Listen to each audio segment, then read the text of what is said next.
what people don't think about, and we come up against this question or this idea or comment pretty regularly, where people say, well, yeah, I don't really care where it comes from, because they think, and what they mean by that is, I don't really care if it comes from Brazil or from Australia or from Canada or South America, Mexico, whatever, because I just want what tastes good and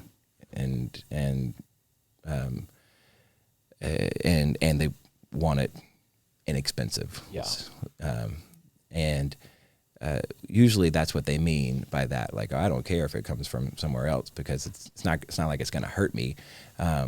But it is hurting the American farmer. That's what you're not taking into account when you say, well, yeah, I mean, sure, there's no nutritional difference between beef raised in the U.S.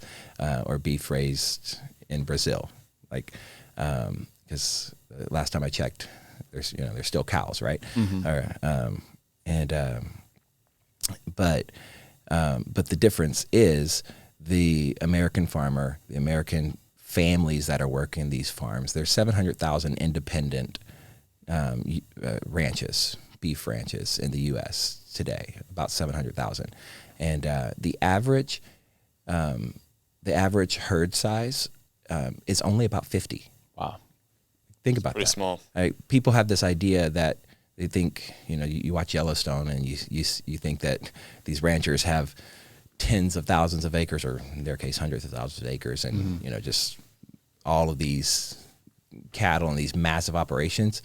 Of the 700,000 independent ranches still in existence today, the average herd size is about 50. It's actually like 48 point something, and that's what people don't realize. Like, those are the ones that are hurting. The big, the big guys, they're going to make it, but there's families that have been farming for generations, ranching for generations, and they absolutely need, like, they're not trying to make a bunch of money. They're like, it's their way of life. It's a very simple way of life, and they'll raise 40 to 80 cattle, depending on the herd size and the year and water, and